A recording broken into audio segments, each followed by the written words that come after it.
Le goût d'entreprendre. Une émission proposée par Doris Pradal. Bonjour à tous et bienvenue dans Le goût d'entreprendre. Interprétis est devenu incontournable auprès des sourds et des malentendants. L'entreprise toulousaine est spécialisée dans l'interprétariat français en langue des signes. Elle vient de fêter ses 20 ans. C'est une SCOP. Sa gérante, Élise Guienne, est notre invitée.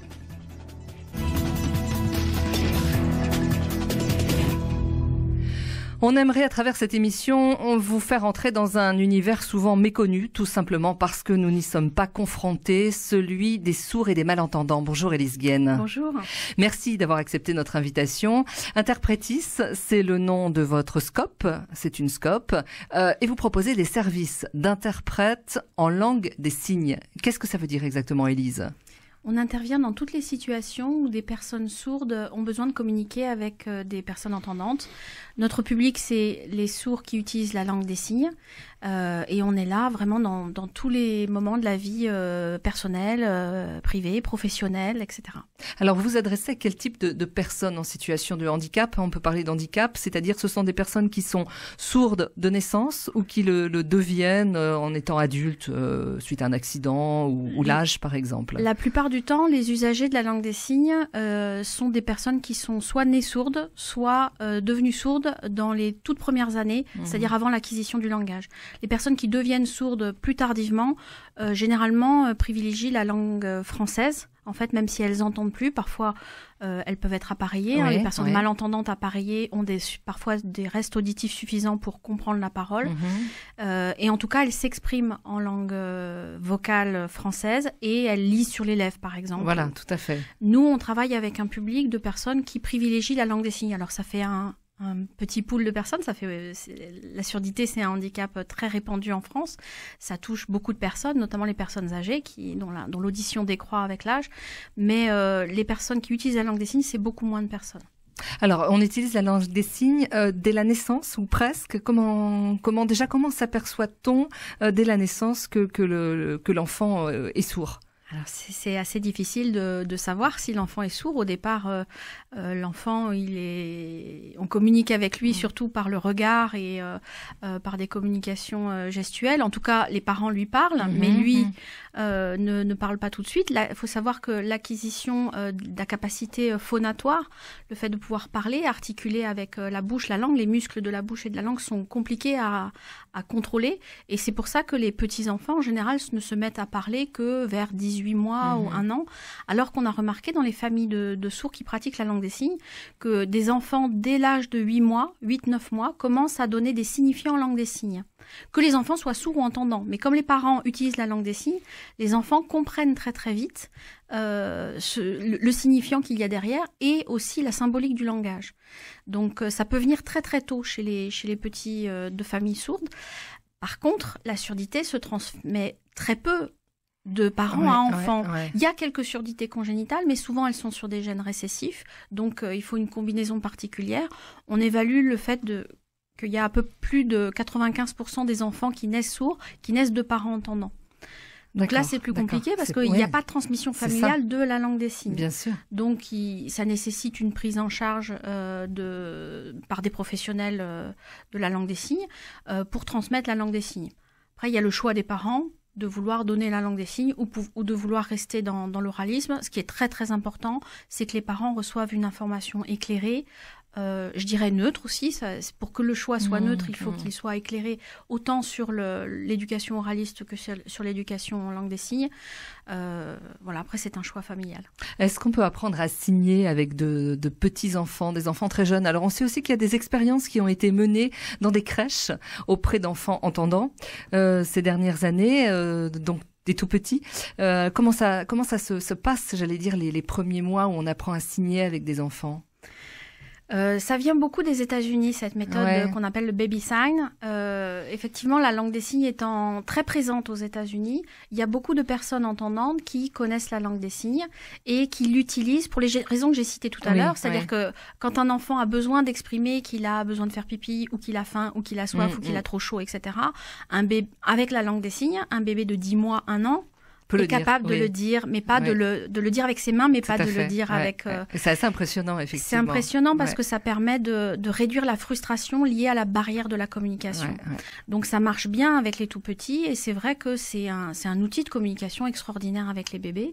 Et c'est intéressant de voir que cette frustration qu'on peut voir chez les bébés, eh bien, pour les adultes sourds qui n'arrivent pas à communiquer ou qui n'arrivent pas à se faire comprendre et qui n'arrivent pas à comprendre ce que disent les entendants autour d'eux, ben on est sur la même frustration en fait, de difficulté d'entrer en communication. Ouais. Est-ce que c'est quelque chose qui se développe revenons sur le langage des signes en crèche, c'est quelque chose qui prend de l'essor? Petit à petit, oui. Ouais. Ça dépend des régions, ça dépend des projets de crèche. Il faut aussi avoir des adultes qui soient formés à ça.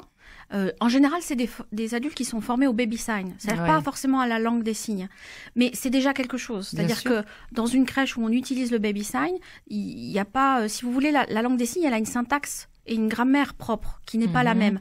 Le baby sign, c'est juste utiliser quelques signes signifiants pour pouvoir communiquer avec un enfant. Mais ça marche avec les enfants entendants, et même quand on accueille un bébé ou un enfant sourd, c'est utile, ça marche. Ça permet de lever les barrières communicationnelles petit à petit. C'est vrai que depuis les années 80-90, avec tout un cheminement, il y a eu la révolution culturelle, les revendications des langues régionales, etc. La langue des signes a de plus en plus le droit de citer. Il y a eu Emmanuel Laborie qui a eu son César, son Molière, pour les enfants du silence. Enfin, la langue des signes est de plus en plus reconnue. Les lois aussi ont permis de voir de la langue des signes à la télé, du sous-titrage, etc. Donc l'accessibilité se développe. Et ça profite à tous en fait. Oui, ça voilà. profite aux sourds et ça profite aussi aux petits. C'est une connaissance, effectivement. Oui, parce que tout à l'heure on parlait aussi de méconnaissance. C'est vrai que on a l'impression parfois que c'est deux mondes. Les entendants et les malentendants. À quoi sont confrontés les sourds dans la vie quotidienne? Prenons un exemple, le travail. Dans le milieu professionnel, il y a des situations parfois difficiles de personnes sourdes qui se retrouvent isolées parce que ça demande beaucoup d'efforts de rentrer en communication l'un avec l'autre. Après, tous les cas sont différents. C'est-à-dire qu'il y a des personnes sourdes qui arrivent à oraliser, qui arrivent à parler, ou des personnes sourdes qui n'oralisent pas, mais qui maîtrisent très bien le français écrit, et donc qui communiquent facilement à l'écrit. Il y a aussi des entreprises qui sont très prévenantes vis-à-vis de leurs collaborateurs sourds et qui organisent un dispositif d'inclusion, donc qui prévoit des transmissions d'informations par écrit beaucoup, qui prévoit des interprètes quand il y a des réunions, qui prévoit des traces écrites, des formulaires, etc., pour que la personne sourde ne soit pas en déperdition d'informations.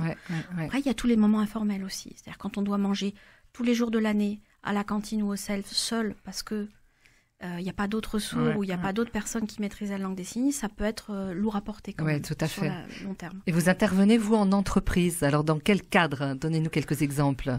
On intervient souvent là où il y a le plus de besoins et ça va être généralement soit sur des actions de formation. Parce que lorsque une personne est en situation d'apprentissage, on ne peut pas lui demander à la fois d'apprendre, c'est-à-dire d'avoir affaire à des nouvelles connaissances, à développer son effort cognitif, en plus de développer son effort de communication. Donc sur les formations, on intervient à ces moments-là. Et puis aussi, on est là sur tous les temps de réunion, c'est-à-dire quand il y a beaucoup de personnes, qu'il peut y avoir des prises de parole différentes. Et on est là pour traduire vers la langue des signes toutes ces personnes-là. Alors je le rappelle, on est là quand il y a un sourd signant. Parfois, il y a d'autres solutions qui existent. Pour des sourds oralistes, par exemple, il y a de la vélotypie ou de la transcription écrite. Et donc, là, au lieu d'avoir un interprète, il a un écran et tout ce qui est dit est écrit sur son écran, par exemple. Donc, nous, on travaille vraiment avec les sourds signants, c'est cette solution. Pour les autres cas ou les autres types de communication dans la surdité, il y a d'autres solutions. Alors, qui fait appel à vous? Est-ce que c'est le salarié? Est-ce que c'est l'entreprise? Un peu les deux. La question qui va se poser après, c'est le financement, en fait. Parce que nous, c'est notre métier. On fait ça à temps plein pour la plupart. En tout cas, on n'a pas un autre métier à côté. On est tous diplômés d'un Master 2. Donc, c'est vraiment notre métier, c'est notre carrière pour la plupart. Je le dis parce qu'on a un interprète qui va être à la retraite à la fin de l'année. Donc, vous allez recruter. C'est ça, on recrute. Donc, on fait pas ça sur notre temps libre quand on n'a rien à faire. C'est vraiment notre métier. Et du coup, on a besoin de pouvoir facturer nos prestations pour avoir un modèle économique viable. Bien sûr. Donc, le besoin, il est à la fois de la personne sourde, mais à la fois de ses collaborateurs. Faire valoir aussi que la présence d'une personne sourde dans l'équipe, ça peut avoir aussi une valeur ajoutée, une manière de voir le monde différemment et avoir des approches différentes et aussi des compétences propres qui peuvent être spécifiques.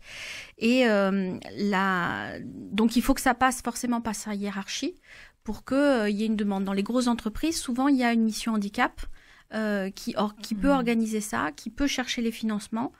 Pour les salariés sourds handicapés en général, mais dont sourds du privé, il faut monter des dossiers auprès de la GFIP. D'accord. Et puis, il peut y avoir des financements. Après, il y a d'autres financements. Pour les fonctionnaires du public, il y a le FIPHFP. Enfin, il y a d'autres types de dossiers. D'accord, mais il y a des possibilités de prise en charge. Ça, c'est quand même très important de le signaler. Parce que, par exemple, une heure d'interprétariat, vous facturez combien ?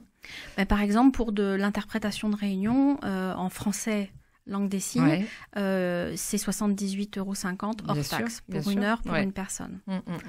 Chez nous, il y a peut-être d'autres endroits où c'est plus cher ou moins cher. Par exemple, à Paris, ils ne facturent pas que pour une heure. Les temps de déplacement étant tellement importants à Paris, c'est minimum 2 heures, donc c'est minimum la demi-journée. Tout à fait. Vous êtes une entreprise qui compte sur la région toulousaine. Combien de salariés aujourd'hui ? Aujourd'hui, on a 36 salariés. 36 salariés, combien d'interprètes ? On a 26 interprètes, mais seulement 16 ou 18 équivalents temps plein. Ça change un petit peu tous les mois. On a beaucoup de temps partiel. Notamment parce qu'on a beaucoup de femmes. C'est une profession, c'est pas propre à l'interprétisme, c'est une profession qui est essentiellement féminine. Et on a chaque année des gens qui rentrent, des gens qui sortent. Il y a aussi beaucoup de turnover dans le métier. L'Association française des interprètes en langue des signes avait déjà fait une étude il y a quelques années qui disait que le turnover sur le métier est environ de 10-15 ans. C'est-à-dire qu'il est difficile de durer dans le métier, notamment parce que les modalités de reconnaissance de notre activité sont minces et les interprètes s'épuisent. Oui, c'est ça. Voilà, physiquement... C'est effectivement signé toute la journée.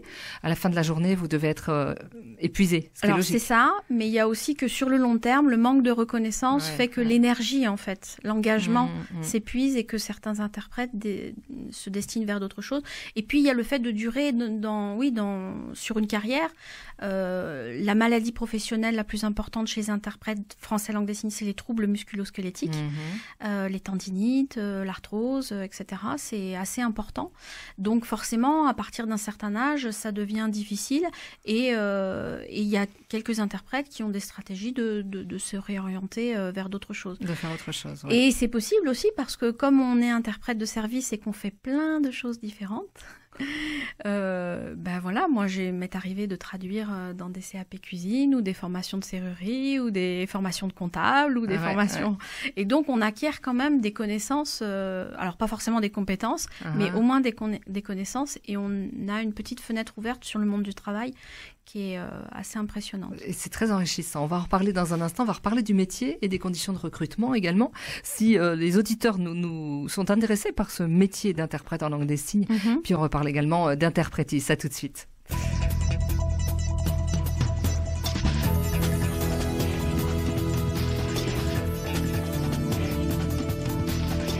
Le goût d'entreprendre. Doris Pradal. Élise Guienne est gérante de la Scope Interpretis. Elle est notre invitée. Bonjour Denis Avril. Bonjour Doris. Nous sommes ravis de vous retrouver au micro du goût d'entreprendre.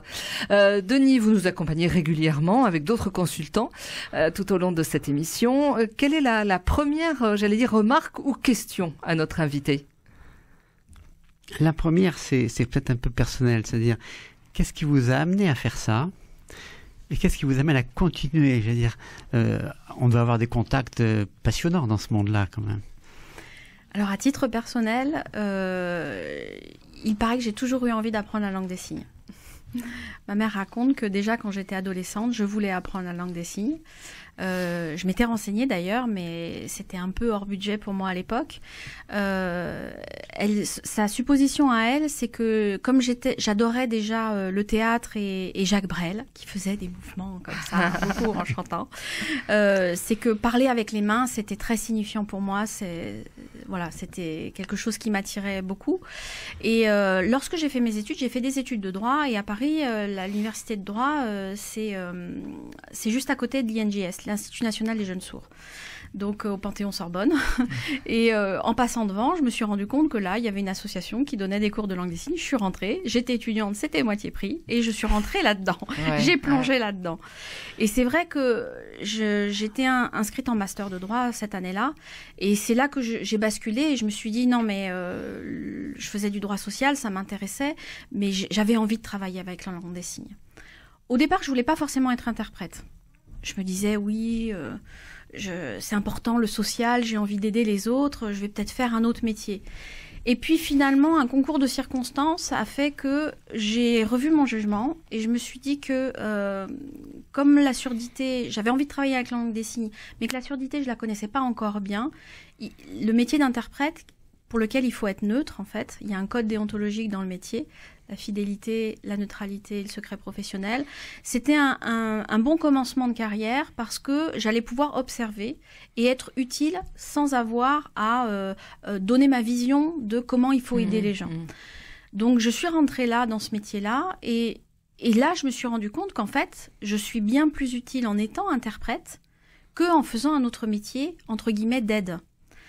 Parce que la difficulté de la plupart des sourds, c'est d'avoir accès aux formations, parce qu'elles ne sont pas interprétées, d'avoir accès à la communication pour pouvoir se faire entendre. Et donc, en étant interprète, je leur prête ma voix, je leur permets de se faire entendre. Et ma foi, tous les boulots d'aide, tous les métiers médico-sociaux pour aider, ils peuvent très bien le faire. Éducateurs spécialisés, enseignants, etc. Ils peuvent le faire eux-mêmes. Et finalement, je suis bien plus utile en étant cet outil de communication qui leur permet eux-mêmes de se réaliser. Un vecteur de communication. Donc pour vous, c'est riche, c'est quelque chose d'enrichissant qui vous nourrit en fait. Ça a du sens. Ça a du sens. J'ai un métier qui a du sens et c'est pour ça que je suis toujours là.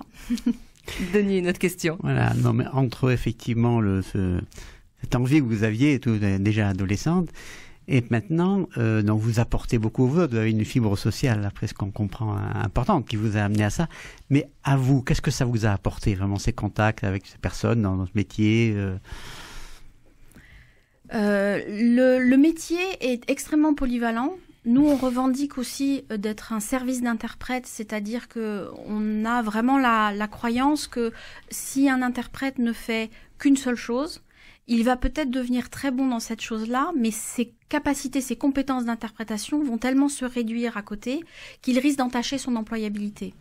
Et puis, il y a autre chose aussi, c'est que la neutralité de l'interprète, elle est mise à mal quand on reste trop longtemps au sein d'une équipe.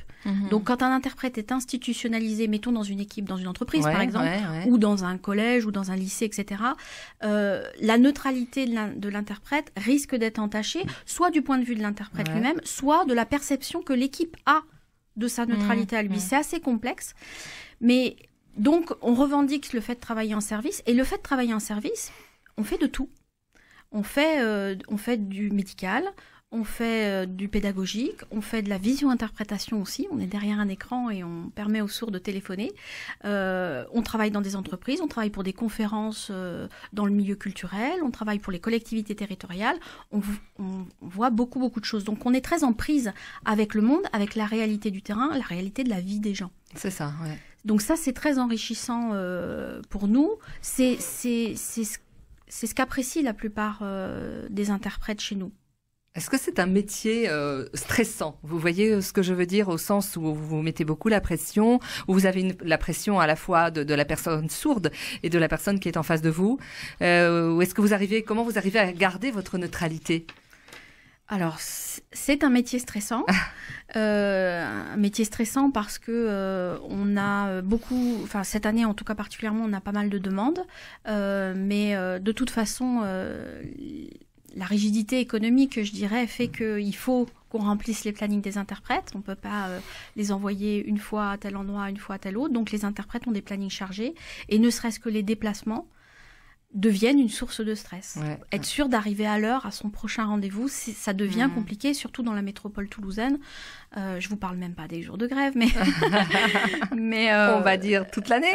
Voilà, c'est déjà une source de stress. Ouais. La deuxième chose, c'est que à Toulouse, peut-être un peu plus qu'ailleurs, peut-être pas qu'à Paris, mais à Toulouse, on a une communauté sourde qui est très exigeante sur le niveau de qualité de rendu en français vocal et en langue des signes aussi, bien sûr. On a à Toulouse, c'est lié à l'histoire des classes bilingues toulousaines qui sont un peu une exception française, européenne, mais on a effectivement des professionnels sourds qui jouent leur image par le biais de l'interprète et pour lequel il faut arriver à des prestations de très très haute qualité. Donc ça veut dire qu'il faut que les interprètes ils aient pu préparer leur intervention, qu'ils soient frais et dispo, qu'ils soient reposés, etc.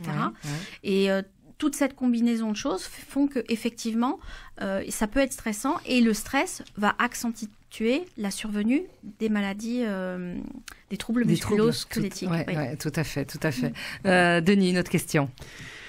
Alors, je crois que vous êtes organisé en SCOP. Oui. Pourquoi ce choix? Initialement, le choix, il est aussi conjoncturel. Il y avait une association, avant d'avoir Interprétis, il y avait une association qui s'appelait Interpréter en langue des signes, donc qui était gérée par un collectif, un conseil d'administration bénévole, composé notamment de personnes sourdes. Et puis, il y a eu un dépôt de bilan. Le conseil d'administration a dû licencier tout le monde, enfin fermer, faire faillite. Et à ce moment-là, les interprètes, moi je suis pas une des fondatrices, mais les 5 interprètes qui sont fondateurs d'Interprétis, ils suivaient déjà une autre personne sourde, Monsieur Jacques Sangla, qui a ensuite eu une carrière très importante. Et lui, il était déjà structuré en coopérative. Il avait une scope d'audiovisuel. Il était suivi par l'Union régionale des scopes. Donc les interprètes se sont dit que c'était une solution intéressante parce que ça voulait dire que les salariés pouvaient prendre les choix stratégiques décisionnels. Donc ils se sont structurés en scope. Moi, je vous avoue que quand j'ai quitté Paris pour arriver à Toulouse et rentrer à Interprétis, c'était merveilleux. Je me suis dit, je vais rentrer dans une coopérative, on va décider ensemble, etc. C'est un chemin qui n'est pas évident, qui n'est pas facile, mais j'avoue que pour rien au monde, je ferai machine arrière parce que aujourd'hui, quand même, on est 36 salariés, on est nombreux, on fait entre 13 et 15 000 heures d'interprétation par an, on fait 1 million de chiffre d'affaires, tout ça sous un modèle associatif avec un conseil d'administration qui serait bénévole et qui n'aurait que quelques heures à nous accorder par mois, ça serait pas possible. Ça pourrait pas fonctionner, effectivement. Donc c'est difficile, il faut qu'on se mette tous d'accord, ça demande du temps, du débat, ça demande des concessions, etc. Mais pour moi, c'est vraiment une situation idéale. Je voudrais, Élise, qu'on revienne, Denis, si vous le permettez, sur la formation. Comment devient-on interprète en langue des signes? Il y a en France plusieurs formations d'interprètes. À Toulouse, il y a une formation aussi d'interprète. C'est une formation trilingue à Toulouse. Elle est français, anglais, langue des signes, alors que les autres formations sont juste français, langue des signes. Ces formations délivrent toutes un master 2 d'interprétation. D'accord. Et pour y rentrer, il faut passer un concours. En fait, on est évalué sur le niveau de langue qu'on maîtrise déjà, et il faut déjà avoir les diplômes suffisants, parce que pour rentrer en master 1, il faut déjà une licence, par exemple. Mais à Toulouse, il y a un cursus qui démarre dès la licence 1, donc on peut rentrer en licence 1 après le bac. Qui s'appelle ? C'est au CETIM, au centre... c'est à l'université Jean Jaurès et c'est dans la filière de LEA et c'est vraiment un cursus langue des signes français et anglais. Sur les 3 premières années de licence, il y a d'ailleurs des personnes sourdes, des étudiants sourds qui participent. Eux, ils sont trilingues, mais ils font français de seconde langue, français langue des signes en seconde langue, et pas nécessairement l'anglais, mais certains le font aussi, voilà. D'accord. Et donc ensuite, après le Master 2, on peut effectivement commencer à signer. C'est ça. Alors nous, à Interprétis, on est le seul service en France. On prend des contrats de professionnalisation. On est les seuls à faire ça. Donc on prend des étudiants de Master 2 qui sont à la fois à l'université, à la fois chez nous, et on les accompagne toute cette année-là jusqu'à l'obtention de leur diplôme. leur diplôme. Et Donc quand on peut, on les garde. Bien sûr, mais alors ça, c'est très intéressant de le dire. Oui. Vous allez avoir des appels. Denis, Oui. une dernière question. Oui, vous nous avez dit tout à l'heure que le métier était très féminin. Pourquoi, à votre avis? En fait, tous les métiers de la communication sont majoritairement féminins. La plupart des métiers où il y a beaucoup de communication sont souvent très féminins. Alors, heureusement, il y a quand même quelques hommes, on en a besoin. Mais disons que les compétences liées à la parole et au langage, elles sont souvent valorisées chez les femmes. Et là, il y a un gros travail éducationnel à faire. C'est que ce sont des compétences qui pourraient très bien être développées par les hommes, pour peu qu'on en accorde de l'importance et qu'on les valorise. Mais ça prendra des générations. Merci beaucoup, Élise. On peut vous joindre facilement. Vous pouvez nous rappeler l'adresse de votre site internet? www.interpretis.fr. Merci encore. C'était un plaisir de vous accueillir et d'en apprendre énormément sur ce monde des sourds et malentendants et surtout cette façon de communiquer. Merci à vous, Denis, également. Merci à vous de nous écrire Merci. entreprendre@radioprésence.com.